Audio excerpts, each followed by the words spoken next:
శ్రీ గురుభ్యో నమ. అందరికీ నమస్కారం. ఒక యోగి ఆత్మకథలో పరమహంస గారు నిన్నటి క్లాసులో మరి ఇంటర్మీడియట్ డిప్లొమా పూర్తి చేసుకోవడం గురించి విన్నామండి. ఈయన చదువు అయిపోయాక యుక్తేశ్వరగిరి గారు ఏమంటారంటే, ఇంకా నీ కలకత్తా చదువు అయిపోయింది కాబట్టి యూనివర్సిటీ చదువులో చివరి 2 ఏళ్ళు నువ్వు ఇక్కడే అంటే శ్రీరాంపూర్లోనే సాగేటట్టు చూస్తాను అంటారండి. వెంటనే ముకుంద బిత్తరపోతాడు. గురుదేవ, ఈ ఊళ్ళో బ్యాచిలర్ ఆఫ్ ఆర్ట్స్ కోర్స్ లేదు కదా అంటాడండి. ఉన్నత విద్య బోధించే ఒకే ఒక సంస్థ అయిన శ్రీరాంపూర్ కాలేజీలో ఓన్లీ 2 ఏళ్ల ఇంటర్మీడియట్ కోర్స్ మాత్రమే ఉందన్నమాట. గురువు గారు కొంటిగా ఒక చిరునవ్వు నవ్వుతారండి. ఎందుకంటే ఆయన చెప్తే దాని వెనకాల ఏదో ఒక అర్థం ఉండనే ఉంటుంది కదా. నీకోసం BA కాలేజీ పెట్టాలని చందాలు పోగు చేయటానికి తిరగాలంటే ఈ ముసలితనంలో నా వల్ల ఏం కాదు, కానీ ఈ పని మరొకరి ద్వారా ఏర్పాటు చేయించాలనుకుంటున్నాను అని చెప్తారు. నిజంగానే 2 ఏళ్ల తర్వాత అండి శ్రీరాంపూర్ కాలేజీ అధ్యక్షులైన ప్రొఫెసర్ హోవెల్స్ గారు 4 ఏళ్ల కోర్సు నడపడానికి కావాల్సిన నిధులన్నీ మేము సంపాదించేసాం కాబట్టి ఇంకా ఆ 4 ఏళ్ల కోర్సుని ఈ శ్రీరాంపూర్ కాలేజీలో కలకత్తా విశ్వవిద్యాలయానికి పూర్తి అనుబంధ శాఖగా అయ్యింది కాబట్టి ఇక్కడ మేము స్టార్ట్ చేస్తున్నాము అని చెప్తారండి. ఆ ఇయర్లో ఫస్ట్ BA తరగతిలో చేరిన తొలుత విద్యార్థులు ఎవరు అంటే ఒకళ్ళు మన పరమహంస గారే. అసలు గురుదేవ మీకెంత దయండి బాబు నా మీద, కలకత్తా విడిచిపెట్టి శ్రీరాంపూర్లో మీకు దగ్గరగా ఉండాలని ఆయన ఎంతో కాలంగా అనుకుంటూ ఉవ్విళ్ళూరుతున్నాను.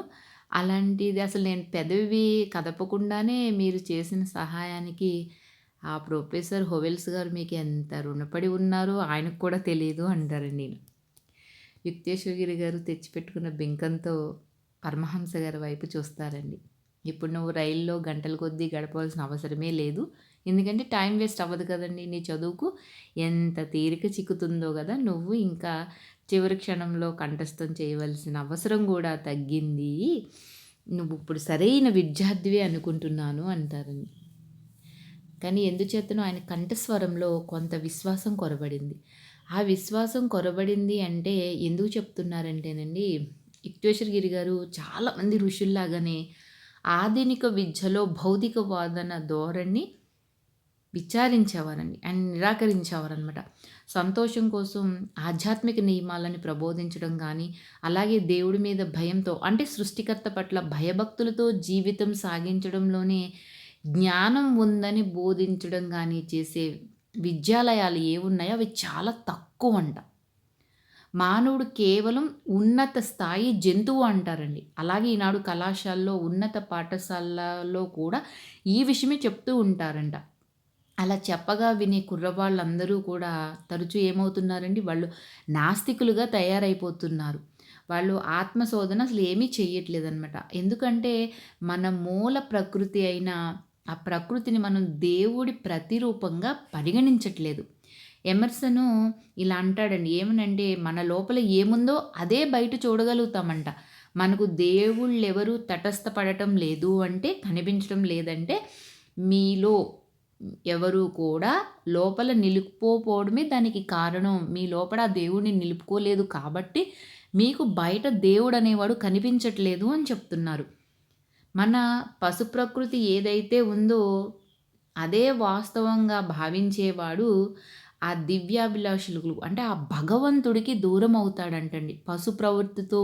పశువు ఎలా అయితే ప్రవర్తిస్తుందో అలాంటి ప్రవృత్తి మనలో ఉంటే మనము ఆ దేవుడికి దూరం అవుతామంట.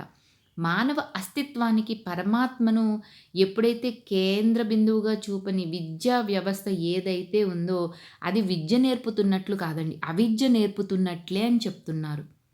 అంటే మిథ్యాజ్ఞానాన్ని బోధిస్తున్నట్లు లెక్క. మిథ్య అంటే ఏమీ లేదు, సత్తు చిత్తు ఆనందాలు. మిథ్య అంటే అంతా మిథ్యే, ఇంకేమీ లేదు కదా, అలాంటి జ్ఞానాన్ని బోధిస్తున్నారంటండి. నేను సుసంపుణ్ణి అనుకుని వస్తు సంపాదనతో అభివృద్ధికి వచ్చావంటే నీకు ఇంకేమీ అవసరం లేదనే అంటావు నువ్వు అంటున్నారు. కానంట అలా అన్నవాడికి తెలియదంట ఏమనంటే, నువ్వు వట్టి దిక్కుమాలిన వాడివి అని, దౌర్భాగ్యుడు అని, అలాగే దరిద్రుడివి, గుడ్డివాడివి, అలాగే దిగంబరుడివి కూడా. బైబిల్లో కూడా చెప్పబడిందంటండి ఈ వాక్యాన్ని. విత్యోశ్రీ గిరి గారు చెప్తున్నారనమాట. అసలు ఈ కాలంలో ఈ విద్యా వ్యవస్థ ఎలా ఉందని. ప్రాచీన భారతదేశంలోనంటండి కుర్రవాళ్ళ విద్యాభ్యాసం ఎంతో ఆదర్శవంతంగా ఉండేదంట. 9 ఏళ్ల వయసులోనే విద్యార్థిని ఏం చేసేవారంటే గురుకులం అంటే గురువుల కుటుంబ నివాసమే విద్యాలయం. దాన్నే గురుకులం అంటారంట. అందుట్లో పుత్రుడిగా చేర్చుకునేవారంట మన పిల్లల్ని. ఈ కాలపు కుర్రవాడు తనకున్న టైంలో అంటే ఏడాదికి 8వ వంతు మాత్రమే పాఠశాలలో గడుపుతున్నాడంటండి. కానీ భారతీయుడు అన్ని వేళలా అక్కడే గడిపేవాడంట. ఎందుకు అంటే ప్రొఫెసర్ ఎన్. వెంకటేశ్వరరావు గారు ఏం చెప్తున్నారంటేనండి, ఆ రోజుల్లో ఐకమత్యము, బాధ్యతతో కూడిన ఆరోగ్యకరమైన అనుభూతి ఉండేదంట. కానీ ఇప్పుడు స్వాలంబన, వ్యక్తిత్వ వికాసాల సాధనకు పూర్ణ అవకాశమే ఉండటం లేదు. అప్పుడు ఎంతో అవకాశం ఉండేది అని చెప్తున్నారు. అత్యున్నత సంస్కారం తనకు తాముగా విధించుకున్న ఒక క్రమశిక్షణ, విధి విధేయత, నిస్వార్థ కృషి, అలాగే త్యాగబుద్ధి, ఆత్మగౌరవం, ఇతరుల మీద గౌరవం అనేవి కూడా ఉంటుండేవంట ఆ రోజుల్లో. ఉన్నత ప్రయాణంలో విద్యా సంబంధమైన హుందాతనం, ఔదార్యము, స్పృహ, మానవ జీవిత పరమార్థ దృష్టి మొదలైన లక్షణాలన్నీ ఉండేవి అని చెప్తున్నారండి. Thank you for watching.